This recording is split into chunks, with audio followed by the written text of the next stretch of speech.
Hello, म चाहिँ ध्रुव सुवेदी, हाल जापानबाट। अनि जापान आएको चाहिँ अहिले 10 दिन जति भयो, धेरै त भएको छैन।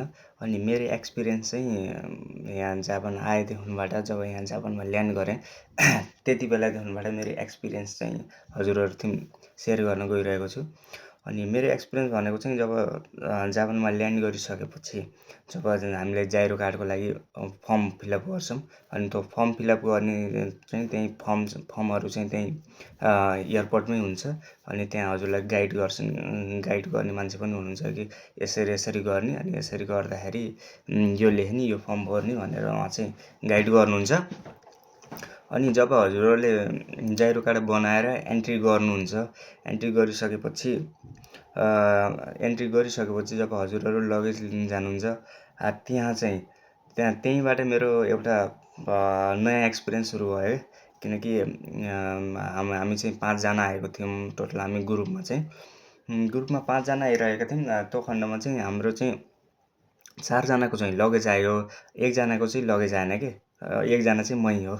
अनि लगेज नआएको खण्डमा चाहिँ अब सबै भाँडाकुँडाहरू, खानेकुराहरू, कपडाहरू त सबै लगेजमै हुन्छ।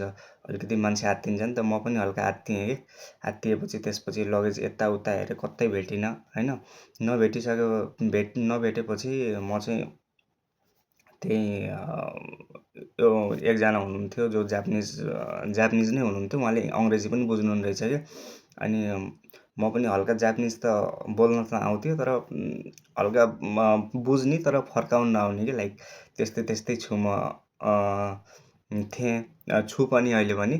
10 दिन मात्र भयो, अब 10 दिनमा त के नै सिकिन्छ र यताको माहौल यताउताको बुझ्नै लाग्छ। अनि छुटिसकेपछि अनि उहाँलाई चाहिँ मैले भनिसकेपछि उहाँले एउटा सजेस्ट गर्नुभयो। हो टिकट हेर्नुभयो मेरो पहिला चाहिँ। टिकट हेर्नुभयो अनि हाम्रो चाहिँ ट्रान्जिट सिङ्गापुरबाट चाहिँ हाम्रो ट्रान्जिट थियो सिङ्गापुरबाट यहाँ एयरपोर्टको लागि, जापानको एयरपोर्टको लागि चाहिँ। अनि त्यहाँ चाहिँ जुन टिकट थियो त्यसमा चाहिँ मेरो लगेजै आएको थिएन कि। मतलब हजुरको लगेज यो उसमै प्लेनमै छैन कि, प्लेनमै आएकै छैन भनेर भनिदियो क्या। भनिदिइसकेपछि अनि त्यसपछि मैले चाहिँ उहाँलाई सोधेँ कि किन यस्तो भयो अनि यसको लागि मैले के गर्न सक्छु भनेर भनेँ। अनि त्यसपछि उहाँले एउटा फर्म फिलअप गराउनु भयो। फर्म फिलअप गराइसकेपछि त्यसमा चाहिँ हजुर स्टुडेन्ट हुनुहुन्छ भने गएकोको नाम अनि गएकोको एड्रेस लेख्नुपर्नेछ। अनि त्यसपछि हजुरको इमेलमा चाहिँ हजुरको लगेज चाहिँ के भइराखेको छ हैन, कहिले आउँछ भनेर सबै मेसेजहरू आउँछ हैन। अनि यो चाहिँ मेरो फर्स्ट एक्सपिरियन्स थियो कि कसरी लगेज छुटेपछि हामीले कसरी फर्म फिलअप गर्ने हैन। अनि त्यसपछि हामीले उसको आफ्नो बस्ने होस्टेलको या गएकोको एड्रेसहरू हाल्ने हैन। त्यो चाहिँ मेरो फर्स्ट एक्सपिरियन्स भयो। अनि इनकेस हजुरहरूको कसैको पनि त्यसरी लगेज छुट्छ भने नआत्तिनु होला, फर्म फिलअप गर्नु होला हैन। फर्म फिलअप गर्दाखेरि चाहिँ गएकोको नाम, एड्रेस र आफ्नो इमेल चाहिँ नबिर्सिकन चाहिँ हाल्नु होला। त्यो हाल्नुभयो भने चाहिँ हजुरलाई आफ्नो इमेलमा चाहिँ के भइरहेको हजुरको लगेजको सबै जानकारी हुन्छ।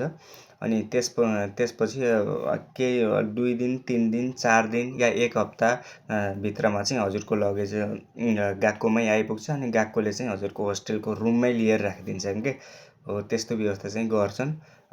त्यो चाहिँ अनि त्यसपछि त्यति गरिसकेपछि चाहिँ त्यहाँबाट जानको लागि हुन्छ नि एक्जिट गर्छन्। हजुरथि एउटा फर्म हुन्छ।